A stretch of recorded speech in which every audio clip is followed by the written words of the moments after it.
announced earlier, based on preliminary conversations between the United States and Iran over the past 2 days, I've directed the Department of War to temporarily postpone planned strikes against major energy and electricity targets in Iran. They have very, very big, new, actually, and very expensive, billions of dollars it costs to build them. One missile, one of our powerful ones, and it comes down to the ground like it was made out of dust.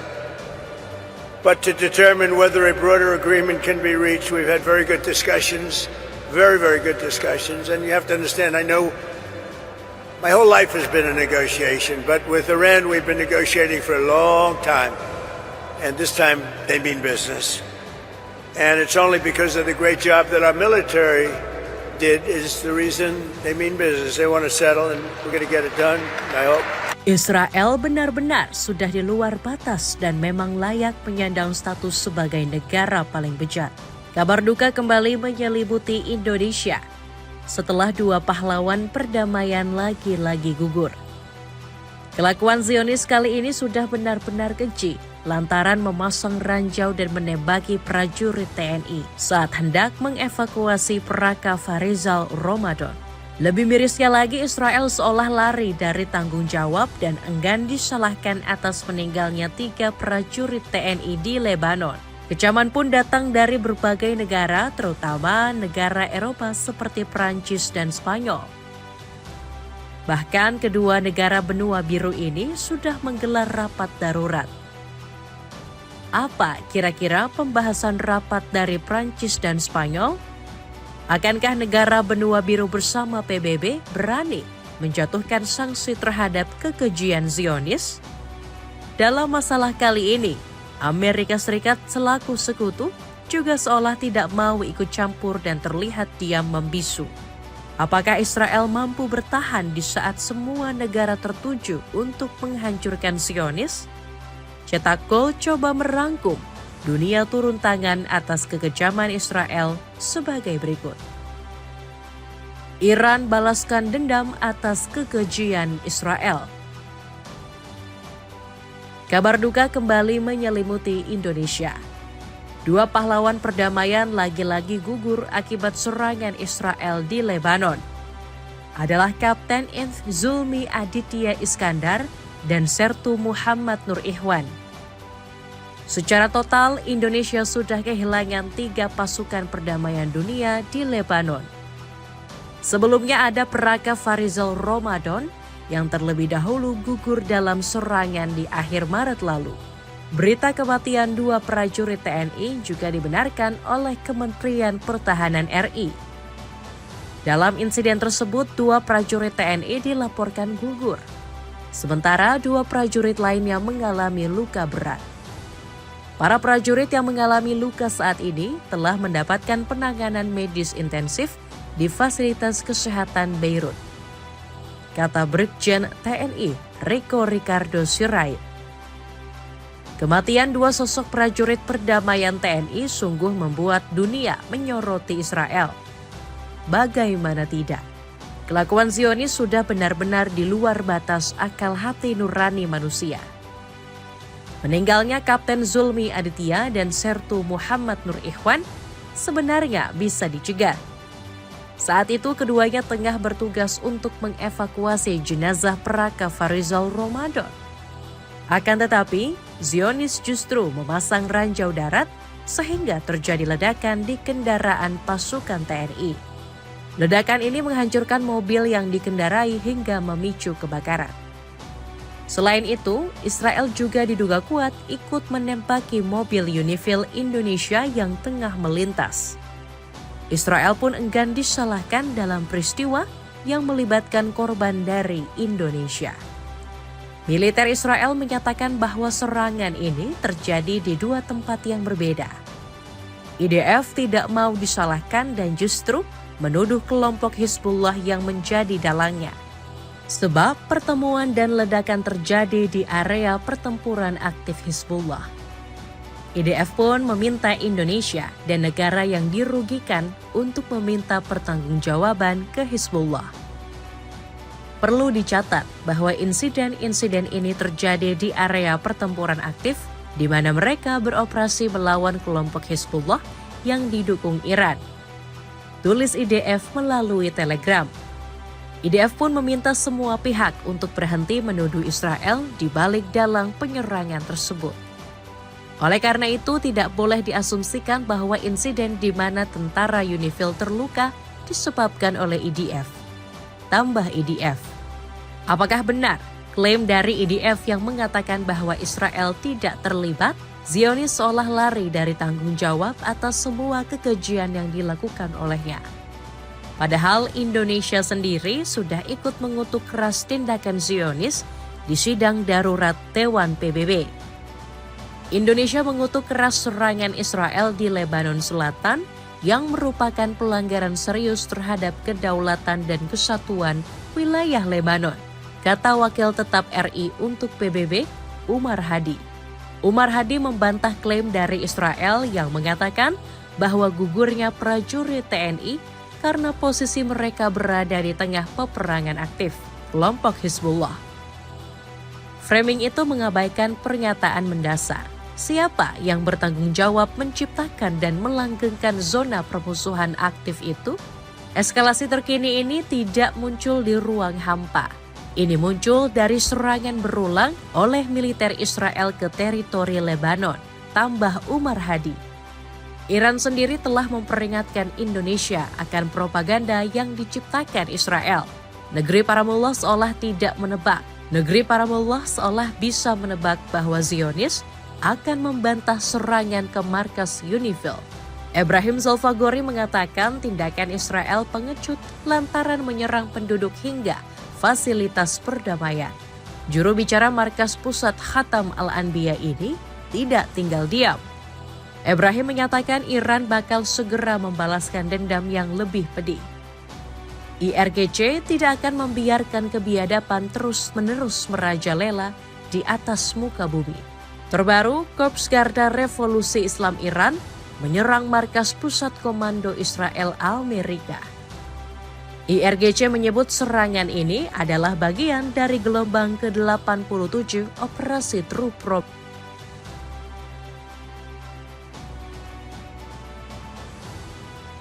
Eropa turun gunung susun rencana serang Israel. Indonesia tentu tidak berdiri sendirian dalam mengutuk kebiadaban Israel di Lebanon. Negeri tanah air mendapat sokongan dari berbagai pihak yang kompak mengutuk Zionis. Sebut saja pihak UNIFIL yang menjanjikan pengusutan segera atas insiden serangan tersebut. Kami tidak mengetahui asal proyektil tersebut. Kami telah meluncurkan penyelidikan untuk menentukan semua keadaan. Tidak seorang pun boleh kehilangan nyawa dalam melayani tujuan perdamaian. Bunyi pernyataan UNIFIL. Antonio Guterres selaku pimpinan tertinggi UNIFIL juga ikut mengutuk keras. Presiden PBB ini akan turun tangan dan tidak akan membiarkan Israel menari-nari di atas kekejamannya. Saya mengutuk keras insiden yang menegaskan penjaga perdamaian Indonesia berpangkat UNIFIL. Seorang penjaga perdamaian Indonesia lainnya, tulis Guterres di akun X. Respon keras terhadap Israel juga terdengar dari para pimpinan negara Eropa. Michael Martin terang-terangan marah besar melihat kelakuan Zionis yang sudah di luar batas. Saya mengecam keras pembunuhan seorang personel penjaga perdamaian UNIFIL asal Indonesia, serta eskalasi kekerasan yang mengejutkan dan menyebabkan cederanya sejumlah personel penjaga perdamaian akhir-akhir ini, kata Perdana Menteri Irlandia ini. Pedro Sanchez yang menjadi haters Israel sejak lama juga turut mengecam. Perdana Menteri Spanyol ini mengutuk keras dan tidak akan membiarkan sikap semena-mena Zionis. Spanyol mengutuk keras tindakan-tindakan ini. Spanyol menuntut agar asal-usul proyektil tersebut diklarifikasi. Dan Spanyol menyerukan kepada pemerintah Israel untuk menghentikan permusuhan. Serangan terhadap misi perdamaian PBB merupakan agresi yang tidak dapat dibenarkan terhadap seluruh komunitas internasional, tegas Sanchez. Yang lebih gongnya lagi, Prancis juga ikut mendesak PBB agar bisa menggelar rapat darurat. Jean-Noel Barrot mengatakan tindakan Israel sudah benar-benar tidak bisa dimaafkan. Menteri Luar Negeri Prancis itu mengatakan tindakan ini sangat serius dan genting. Karena insiden ini sangat serius melibatkan pasukan UNIFIL, saya meminta rapat darurat Dewan Keamanan PBB, kata Barrot. Pertanyaannya, apakah respon dari Eropa benar-benar bisa direalisasikan atau hanya omong kosong belaka? Seperti yang kita tahu, negara-negara benua biru kerap mengecam tetapi tidak ada aksi nyata. Namun satu mata tertuju kepada Spanyol yang berani lantang meminta Israel untuk diberikan pelajaran. Sampai detik ini, negeri Zionis menjadi negara Eropa paling vokal menyuarakan kebenaran. Hal ini membuat hubungan Spanyol dan Israel semakin hari kian memburuk. Israel Gideon Saar tidak terima karena negeri Matador kerap menyudutkan Israel. Ini adalah tindakan menghasut. Israel tidak terlibat dalam insiden tragis ini. Spanyol harusnya mau berpihak, kata Israel Saar selaku Menteri Pertahanan Israel. Spanyol juga ingin menggembosi sekutu Amerika Serikat. Margarita Robles secara resmi melarang wilayah udaranya untuk dilintasi oleh pesawat dan jet tempur negeri Paman Sam. Meski sama-sama anggota aliansi pertahanan NATO, Margarita tegaskan Spanyol enggak ingin peperangan dunia terus berlanjut. Kami tidak mengizinkan penggunaan Moron dan Rota yang menjadi pangkalan militer AS untuk tindakan apapun yang terkait dengan perang Iran, tegas Menteri Pertahanan Spanyol ini. Dari sini kita bisa menyimpulkan bahwa Eropa kali ini enggan bersekutu dengan Israel maupun Amerika. Dengan hilangnya dukungan dari negara benua biru, bisakah Zionis menghentikan kekejiannya? Bukan gak mungkin jika Israel tidak mengakui kesalahannya. Masalah ini akan berbuntut panjang. Eropa bisa saja meninggalkan Zionis sendirian dan membiarkannya menderita hebat. Iran tentu masih terus mengancam dan tidak akan membiarkan Israel bersukacita. Ibrahim Zolfaguri mengatakan bahwa serangan akan menyasar langsung ke permukaan pejabat Israel dan Amerika. Ibrahim menargetkan akan ada beberapa pejabat yang harus gugur dalam pertempuran.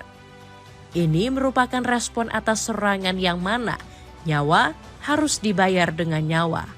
Bismillah قاسم الجبارین با توجه به شرارت‌ها و اقدامات تروریستی دشمنان آمریکایی صهیونیستی و هدف قرار دادن منازل مسکونی مردم ایران در شهرهای مختلف، نیروهای مسلح جمهوری اسلامی ایران در اقدامی تلافی جویانه محل سکونت فرماندهان و مسئولان سیاسی آمریکا و رژیم صهیونیستی در منطقه و سرزمین‌های اشغالی را هدف قرار خواهند داد و من نصر الا من عند الله العزیز الحکیم.